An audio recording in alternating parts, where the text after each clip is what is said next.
नमस्कार दोस्तों, मैं सोनू सोलंकी आप सभी का स्वागत करता हूं आपके अपने YouTube चैनल परीक्षा 247 में। और मैं आज आपको पढ़ाऊंगा मैथमेटिक्स।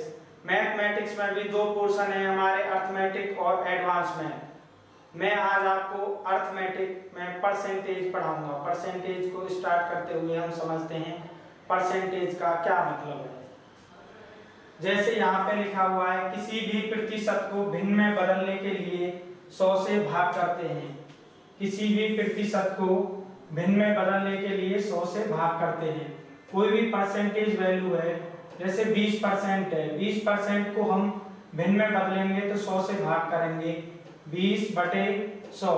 तो इसका मतलब है 1/5। या कोई भी प्रतिशत वैल्यू और भी, जैसे हम 50% को भिन्न में बदलेंगे तो 50% का मतलब है 50/100, मतलब 1/2। मतलब हमें भिन्न में बदलने के लिए परसेंटेज वैल्यू को 100 से भाग करना है और भिन्न को प्रतिशत में बदलने के लिए 100 से गुणा करनी है।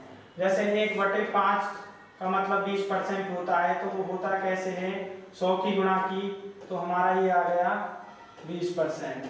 100 की गुणा की तो हमारा ये क्या आ गया, 20%। आगे चल के मैं कुछ इंपोर्टेंट फ्रैक्शन वैल्यू हैं जो आपको बताऊंगा। जैसे 1/2 लिखा हमने, इसका मतलब है 50%। अभी हमने पीछे देखा था 50%। मतलब क्या है, यदि दो अपने आप में 100% है, दो अपने आप में 100% है तो एक 50% होगा। दो अपने आप में 100% है तो एक उसका 50% होगा। इसी प्रकार 1/3 का मतलब है 33 सही 1/3%। यदि 3 अपने आप में 100% है तो एक क्या होगा, 33 सही 1/3%। मतलब ये मूल वैल्यू है हमारी, तो ये ऊपर की परसेंटेज वैल्यू है। इसी प्रकार 1/4, 1/4 का मतलब है 25%। अब ये 1/4 25% हुआ कैसे, 1/4 में जब हम 100 से गुणा करेंगे तो परसेंटेज वैल्यू 25% आएगी हमारी। 1/4 में जब हम 100 से गुणा करेंगे तो मूल वैल्यू हमारी परसेंटेज वैल्यू आएगी 25। इसी प्रकार 1/5 में हम 100 से गुणा करेंगे तो परसेंटेज वैल्यू 20%।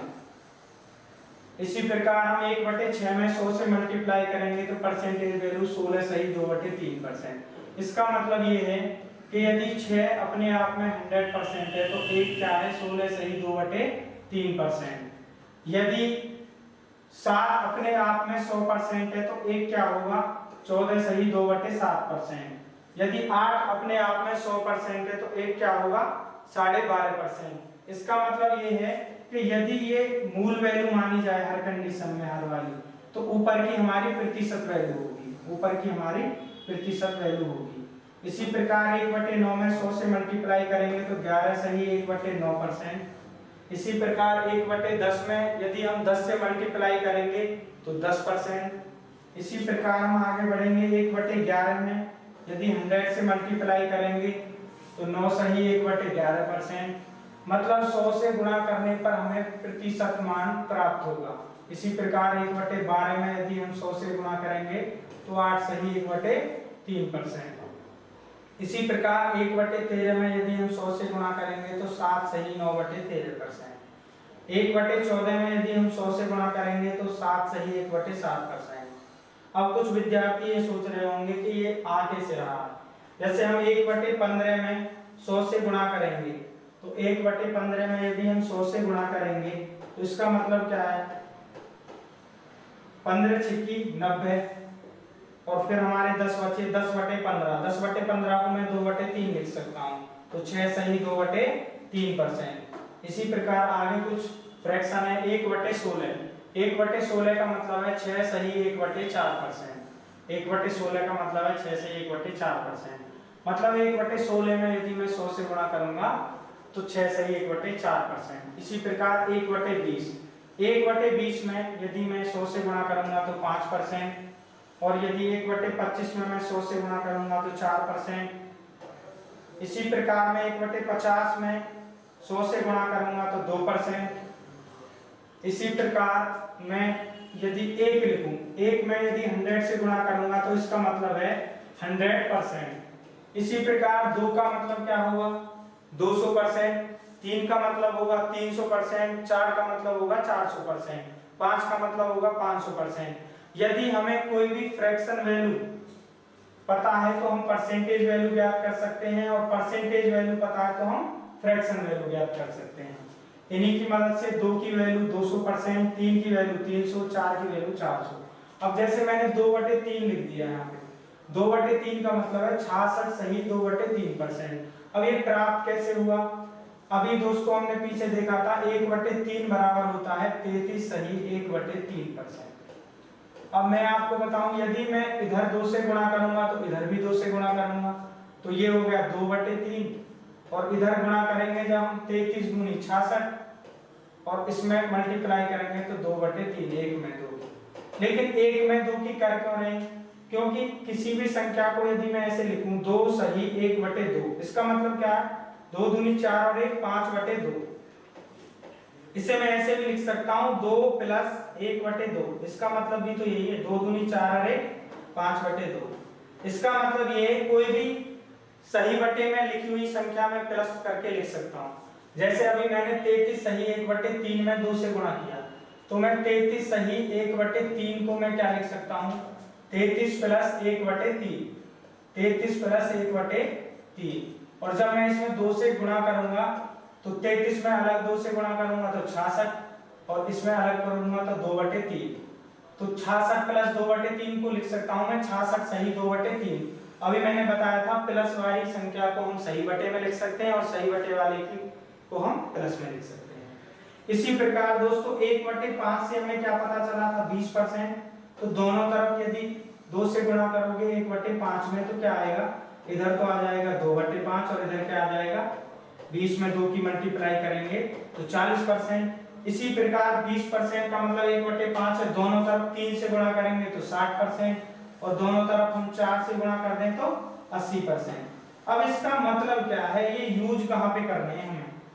इसका मतलब ये है कि यदि 5 मेरे लिए 100% है तो ये 4 इसके साथ 80% है। मतलब यदि मैं बोलूं किसी संख्या में उसका 80% जोड़ दिया जाए, किसी संख्या में उसका 80% जोड़ दिया जाए तो वह संख्या 900 प्राप्त होती है। तो मूल संख्या ज्ञात करें। अब हमारी मूल संख्या होती है 100%। 100% हमारा कितना है 5। यदि 5 में हम उसका 80% जोड़ेंगे, उसका 80% है 4, तो कितना हो जाएगा 9। लेकिन संख्या हमारी हो कितनी रही है 900। 9 रेशो की वैल्यू कितनी हो जाएगी भाई 900। 9 रेशो की वैल्यू हो जाएगी हमारी 900। तो हमें यहाँ से मूल वैल्यू क्या है 5 रेशो, तो हमें यहाँ से क्या निकालना है 5 रेशो की वैल्यू। तो 1 रेशो की वैल्यू क्या आएगी हमारी 100। 1 रेशो का मान 100, तो हमारी मूल संख्या क्या थी 5 रेशो, तो मूल संख्या की वैल्यू आ गई 500। मतलब कोई संख्या हो, जनसंख्या हो, लाभ हानि प्रतिशत, हम सभी में मोस्टली जैसे मैं बोलूं किसी संख्या में उसका 40% घटाने पर वह संख्या 300 प्राप्त होती है। तो मूल संख्या ज्ञात करें। मूल संख्या थी 5, यदि उसका 40% कितना है 2, घटाएंगे तो कितना बचेगा 3। यदि 5 से 3 घटाएंगे तो क्या बचेगा 2। यदि 5 से 2 घटाएंगे तो क्या बचेगा 3।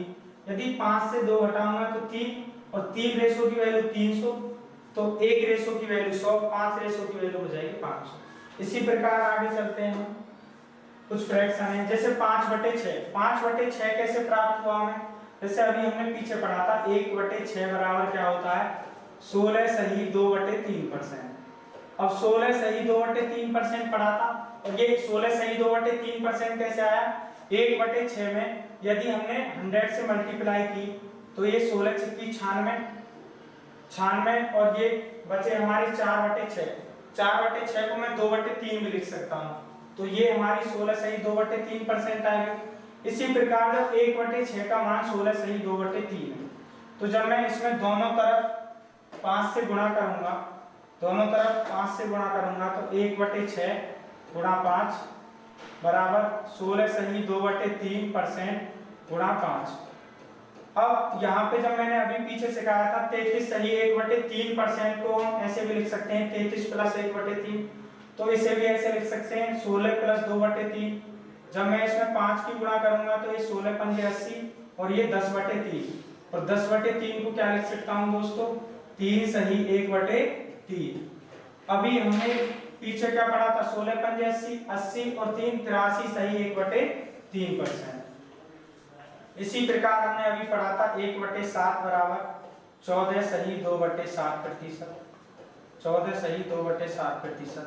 अब ये हमारी मूल वैल्यू है। यदि हम इसमें 2/7 का मान प्राप्त करने चाहें तो इधर भी 2 से गुणा इधर भी 28 सही 4/7। यदि हम 3/7 का मान प्राप्त करना चाहें तो इधर भी 3 से गुणा इधर भी 3 से 42 सही 6/7%। यदि हम आगे 3/8 है 3/8 का मतलब है 37.5%। 37.5% कैसे है 1/8 की वैल्यू होती है 12.5%। यदि मैं दोनों तरफ 3 से मल्टीप्लाई करूंगा तो मुझे प्राप्त होगा 37.5%। यहाँ पे देखते हैं हम 1/8 बराबर 12.5%। 12 सही 1/2%। यदि मैं यहाँ 3 से गुणा करूंगा तो यहाँ भी 3 से गुणा करूंगा 12 की 36 36 और 3/2। 3/2 का मतलब है 3 का आधा। 3 का आधा मतलब 1.5। 36 और 1.5 37.5%। मतलब किसी के भी बटे में 2 लग जाएगा इसका मतलब वो आधा। 9 के बटे में 2 लगाएंगे हम तो 4.5%। इसी प्रकार 11 के बटे में 2 लगाएंगे तो 5.5%। इसी प्रकार आगे चलेंगे 5/8। 5/8 का मतलब है 62.5%। अभी 1/8 का मान बताया था कितना 12.5%। यदि मैं इसमें दोनों तरफ 5 से मल्टीप्लाई करूंगा तो ये क्या होगा इधर तो हो जाएगा 5/8 और इधर हो जाएगा 12 पंजे 60 और 5/2। 5/2 का मतलब है 2 सही 1/2। तो 60 और 2 सही 1/2 62.5%। इसी प्रकार 2/9। 1/9 की वैल्यू हमें पता है 11 सही 1/9%। 11 सही 1/9%। जब मैं इधर और इधर 2 से मल्टीप्लाई करूंगा तो इधर 2/9 और इधर 2 से 22 सही 2/9%। जैसे 1/10 को हमने क्या पढ़ा था अभी 10%। तो यदि मैं 2 से गुणा करूंगा इधर 2/10 मतलब 1/5 20%। इधर यदि मैं 3 से करूंगा 3/10 30%। 4 से करूंगा 4/10 का मतलब है 2/5 40%। 5 से करूंगा 5/10 का मतलब क्या 1/2 50%। इसी प्रकार आगे बढ़ेंगे हम 3/10 का मतलब समझ में आया 30%। अब जैसे हमें सारी वैल्यू पता चल गई कि 1 का मान 100%, 2 का मान 200%, 3 का मान 300%, 4 का मान 400%। यदि मैं आपसे ये पूछूं कि 4 सही 3/8 का प्रतिशत मान क्या होगा तो 4 का मान हमें पता है क्या होता है अभी बताया 400% और 3/8 का मतलब है 37.5%। अभी पीछे पढ़ा था हमने तो हम इसे डायरेक्ट बोल सकते हैं 437 सही 1/2%। दोस्तों अगर जो आप इस मेथड से जाओगे तो बहुत जल्दी जाओगे, लेकिन एक तरीका क्या है जैसे अभी मैंने पीछे बताया था कि किसी भी प्रतिशत को भिन्न में बदलने के लिए 100 से भाग करेंगे। अगर जो यहाँ से करोगे 437 में 2 की गुणा 874 फिर एक ऐड करोगे 875/2 फिर 875/2 में यदि हम 100 से भाग करेंगे तो 875/200 875/200 को यदि हम सॉल्व करेंगे तब जाके हमें मिलेगा 4 सही 3/8। तो इससे बढ़िया है हम 4 की वैल्यू हमें पता है डायरेक्ट 400% और 3/8 की वैल्यू है 37%। इसी प्रकार 5 सही 5/8। अब 5 सही 5/8 का क्या मतलब है 5 का मतलब अपने आप में क्या होता है 500%। अभी पढ़ा था और 5/8 का मतलब होता है 62.5% और सही बटे को अभी मैं डायरेक्ट इसमें जोड़ दूंगा 562 सही 1/2%। इसी प्रकार 311 सही 1/9। इसका मतलब अगर जो प्रतिशत वैल्यू है और भिन्न का मान पूछ ले तो 300 का मतलब क्या होता है 3 और 11 सही 1/9 का मतलब क्या होता है 1/9। तो 3 + 1/9 यदि मैं करूंगा तो 9 किया 27 और 1 28/9। तो यहाँ से हमें ये समझ में आया कि किसी भी प्रतिशत को हम भिन्न में बदल सकते हैं, किसी भी भिन्न को हम प्रतिशत में बदल सकते हैं। अब इस पे क्वेश्चन की प्रैक्टिस करेंगे आगे चलते। जैसे मैं आपसे बोलूं किसी संख्या में उसका 20% जोड़ दिया जाए, किसी संख्या में उसका 20% जोड़ दिया जाए तो वह संख्या 1200 प्राप्त होती है। तो मूल संख्या ज्ञात करें। अब मेरे भाई मूल संख्या है मेरी 5। अब 5 का 20% कितना है 1। यदि 5 में मैं 1 जोड़ूंगा तो क्या होगा मुझे 6 प्राप्त 6 रेशो। 6 रेशो की वैल्यू क्या बताई उसने 1200। तो 1 रेशो की वैल्यू हो जाएगी हमारी 200। तो मूल संख्या क्या हो जाएगी हमारी, मूल संख्या हो जाएगी 200 के मल्टीपल का 1000। मतलब इस टाइप से हमें सारी वैल्यू जब पता होंगी तो हमारे आंसर विदाउट पेन और पेपर सीधे आ जाएंगे। मतलब हम मोस्टली परसेंटेज की प्रैक्टिस करेंगे अपने पेज पर लिख के 1/2 मतलब क्या होता है 50%, 1/3 मतलब 33 सही 1/3%, 1/4 मतलब 25%, 1/5 मतलब 20%, 1/6 मतलब 16 सही 2/3%, 1/7 मतलब 14 सही 2/7%, 1/8 मतलब 12.5%, 1/9 मतलब 11 सही 1/9%, 1/10 मतलब 10% और 1/11 9 सही 1/11%। इसी प्रकार हम सारे फ्रैक्शन की प्रैक्टिस करते हुए और भी क्वेश्चन, अब जैसे मैंने ये क्वेश्चन बोला 20% जोड़ दें। यदि मैं ये बोल दूं किसी वस्तु का क्रय मूल्य 1000 रुपए है, 20% लाभ कमाने के पश्चात वस्तु कितने में बेचें।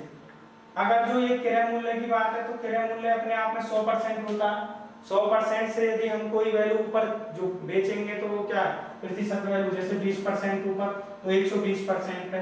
अब यदि 120% ना लिख के मैं इसे ऐसे लिखूं 6/5, क्या मतलब है इसका, यदि 5 अपने आप में 100% है तो 6 क्या है अपने आप में 120%। मतलब ये है कि कोई भी परसेंटेज वैल्यू लें हम और उससे तुलना करें, चाहे प्रतिशत हो, चाहे साधारण ब्याज, चाहे चक्रवर्ती ब्याज, चाहे लाभांश, हम सारी वैल्यू को हम परसेंटेज और रेशो हमारी समझ में अच्छे से आ गया तो हम सारे चैप्टर को विदाउट पेन और पेपर सॉल्व कर सकते हैं। जैसे आगे कोई भी वैल्यू लें, जैसे अभी मैं 37.5%, 37.5% की वैल्यू क्या होती है अभी पढ़ी थी हमने 3/8। अब इससे कितने क्वेश्चन बना सकते हैं आप। मैं बोलूं यदि किसी संख्या में उसका 37.5% जोड़ दिया जाए तो संख्या 110 प्राप्त होती है, तो मूल संख्या ज्ञात करें। अब मूल संख्या हमारी 100% होती है, मैंने बताया था यदि 8 अपने आप में 100% है तो 3 क्या है इसका 37.5%। यदि 100% है और इसमें 3 जोड़ेंगे हम तो संख्या हमें 11 रेशो प्राप्त होगी। लेकिन 11 रेशो की वैल्यू बताइए 110, तो 1 रेशो की वैल्यू आ जाएगी हमारी 10। तो मूल संख्या हमारी 8 है, तो मूल संख्या हम क्या बोल सकते हैं, मूल संख्या आ जाएगी हमारी 80। तो इसी प्रकार हम कोई भी क्वेश्चन ले सकते हैं। प्रतिशत, साधारण ब्याज की बात करूं, यही अगर जो मैं साधारण ब्याज को बोल दूं, एक धनराशि पर 37.5% ब्याज प्राप्त करने के पश्चात धनराशि 110 प्राप्त होती है, तो मूलधन ज्ञात करें। तो उस कंडीशन में मूलधन 80 रुपए हो जाएगा। तो दोस्तों आज के लिए हम इतना ही कराएंगे। परसेंटेज और रेशो आज हमने ठीक से पढ़ाया, मतलब ये बताया परसेंटेज से रेशो में कैसे बदलेंगे और रेशो से प्रतिशत में कैसे बदलेंगे। इसके बाद हम नेक्स्ट क्लास में मिलेंगे जब भी। Okay, bye bye, take care, जय हिंद, जय भारत।